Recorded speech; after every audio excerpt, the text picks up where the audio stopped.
شروع اللہ کا نام لے کر جو بڑا مہربان نہایت رحم والا ہے۔ الف لام را، یہ کتاب روشن کی آیتیں ہیں۔ ہم نے اس قرآن کو عربی میں نازل کیا ہے تاکہ تم لوگ سمجھ سکو۔ اے پیغمبر، ہم اس قرآن کے ذریعے سے جو ہم نے تمہاری طرف بھیجا ہے تمہیں ایک نہایت اچھا قصہ سناتے ہیں، اور تم اس سے پہلے بے خبر تھے۔ جب یوسف نے اپنے والد سے کہا کہ ابا، میں نے خواب میں 11 ستاروں اور سورج اور چاند کو دیکھا ہے، دیکھتا کیا ہوں کہ وہ مجھے سجدہ کر رہی ہیں۔ انہوں نے کہا کہ بیٹا، اپنے خواب کا ذکر اپنے بھائیوں سے نہ کرنا، نہیں تو وہ تمہارے حق میں کوئی چال چلیں گے۔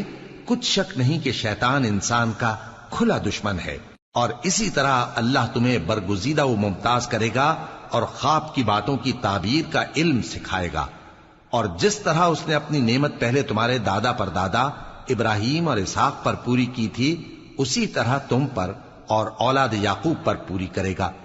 بے شک تمہارا پروردگار سب کچھ جاننے والا ہے، حکمت والا ہے۔ ہاں، یوسف اور ان کے بھائیوں کے قصے میں پوچھنے والوں کے لیے بہت سی نشانیاں ہیں۔ جب انہوں نے آپس میں تذکرہ کیا کہ یوسف اور اس کا بھائی ابا کو ہم سے زیادہ پیارے ہیں، حالانکہ ہم جماعت کی جماعت ہیں، کچھ شک نہیں کہ ابا کھلی غلطی پر ہیں۔ یوسف کو یا تو جان سے مار ڈالو یا کسی ملک میں پھینک آؤ، پھر ابا کی توجہ صرف تمہاری طرف ہو جائے گی، اور اس کے بعد تم نیک لوگوں میں ہو جاؤ گے۔ ان میں سے ایک کہنے والے نے کہا کہ یوسف کو جان سے نہ مارو، کسی اندھے کنویں میں ڈال دو کہ کوئی راہگیر اسے نکال کر کسی دوسرے ملک میں لے جائے گا۔ اگر تم کو کرنا ہی ہے تو یوں کرو۔ یہ مشورہ کر کے وہ اپنے والد سے کہنے لگے کہ ابا جان، کیا سبب ہے کہ آپ یوسف کے بارے میں ہمارا اعتبار نہیں کرتے؟ حالانکہ ہم اس کے خیر خواہ ہیں، کل اسے ہمارے ساتھ بھیج دیجئے کہ خوب میوے کھائے اور کھیلے کودے، ہم اس کے نگہبان ہیں۔ انہوں نے کہا کہ یہ امر مجھے غمناک کیے دیتا ہے کہ تم اسے لے جاؤ، یعنی وہ مجھ سے جدا ہو جائے، اور مجھے یہ بھی خوف ہے کہ تم کھیل میں اس سے غافل ہو جاؤ اور اسے بھیڑیا کھا جائے۔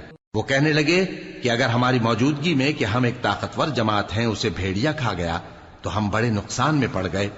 غرض جب وہ اس کو لے گئے اور اس بات پر اتفاق کر لیا کہ اس کو اندھے کنویں میں ڈال دیں، اور ہم نے یوسف کی طرف وحی بھیجی کہ ایک وقت ایسا آئے گا کہ تم انہیں ان کے اس سلوک سے آگاہ کرو گے، اور ان کو اس وحی کی کچھ خبر نہ ہوگی۔ اور یہ حرکت کر کے وہ رات کے وقت باپ کے پاس روتے ہوئے آئے، کہنے لگے کہ ابا جان، ہم تو دوڑنے اور ایک دوسرے سے آگے نکلنے میں مصروف ہو گئے اور یوسف کو اپنے اسباب کے پاس چھوڑ گئے تو اسے بھیڑیا کھا گیا، اور آپ ہماری بات کو گو ہم سچ ہی کہتے ہیں باور نہیں کریں گے۔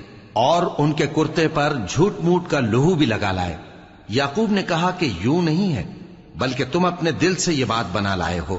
اچھا، صبر کہ وہی خوب ہے، اور جو تم بیان کرتے ہو اس کے بارے میں اللہ ہی سے مدد چاہیے۔ اور اب اللہ کی شان دیکھو کہ اس کنویں کے قریب ایک قافلہ آوارد ہوا اور انہوں نے پانی کے لیے اپنا سقا بھیجا، تو اس نے کنویں میں ڈول لٹکایا، یوسف اس سے لٹک گئے۔ وہ بولا، زہے قسمت، یہ تو ایک لڑکا ہے، اور اس کو قیمتی سرمایہ سمجھ کر چھپا لیا۔ اور جو کچھ وہ کرتے تھے اللہ کو خوب معلوم تھا، اور انہوں نے اس کو تھوڑی سی قیمت یعنی مادود چند درہموں پر بیچ ڈالا، اور وہ اس سے بیزار ہو رہے تھے۔ اور مصر میں جس شخص نے اس کو خریدا، اس نے اپنی بیوی سے جس کا نام زلیخا تھا کہا کہ اس کو عزت و اکرام سے رکھو، عجب نہیں کہ یہ ہمیں فائدہ دے یا ہم اسے بیٹا بنا لیں۔ اس طرح ہم نے یوسف کو سرزمین مصر میں جگہ دی، اور غرض یہ تھی کہ ہم ان کو خواب کی باتوں کی تعبیر سکھائیں، اور اللہ اپنے کام پر غالب ہے لیکن اکثر لوگ نہیں جانتے۔ اور جب وہ اپنی جوانی کو پہنچے تو ہم نے ان کو دانائی اور علم عطا کیا، اور نیکوکاروں کو ہم اسی طرح بدلہ دیا کرتے ہیں۔ اور جس عورت کے گھر میں وہ رہتے تھے اس نے ان کو اپنی طرف مائل کرنا چاہا، اور دروازے بند کر کے کہنے لگی، یوسف جلدی آؤ۔ انہوں نے کہا کہ اللہ پناہ میں رکھے، وہ یعنی تمہارے میاں تو میرے آقا ہیں، انہوں نے مجھے اچھی طرح سے رکھا ہے، میں ایسا ظلم نہیں کر سکتا، بے شک ظالم لوگ فلاح نہیں پائیں گے۔ اور اس عورت نے ان کا قصد کیا اور انہوں نے اس کا قصد کیا۔ اگر وہ اپنے پروردگار کی نشانی نہ دیکھتے تو جو ہوتا سو ہوتا۔ یوں اس لیے کیا گیا کہ ہم ان سے برائی اور بے حیائی کو روک دیں، بے شک وہ ہمارے چنے ہوئے بندوں میں سے تھے۔ اور دونوں دروازے کی طرف بھاگے، آگے یوسف پیچھے زلیخا۔ اور عورت نے ان کا کرتا پیچھے سے پکڑ کر جو کھینچا تو پھاڑ ڈالا، اور دونوں کو دروازے کے پاس عورت کا خاوند مل گیا۔ تو عورت بولی کہ جو شخص تمہاری بیوی کے ساتھ برا ارادہ کرے اس کی اس کے سوا کیا سزا ہے کہ یا تو قید کیا جائے یا اسے دکھ کا عذاب دیا جائے۔ یوسف نے کہا اسی نے مجھ کو اپنی طرف مائل کرنا چاہا تھا، اور اس کے خاندان میں سے ایک گواہ نے گواہی دی کہ اگر اس کا کرتا آگے سے پھٹا ہو تو یہ سچی اور یوسف جھوٹا ہے، اور اگر کرتا پیچھے سے پھٹا ہو تو یہ جھوٹی اور وہ سچا ہے۔ سو جب اس کا کرتا دیکھا تو پیچھے سے پھٹا تھا، تب اس نے زلیخا سے کہا کہ یہ تمہارا ہی فریب ہے، اور کچھ شک نہیں کہ تم عورتوں کے فریب بڑے بھاری ہوتے ہیں۔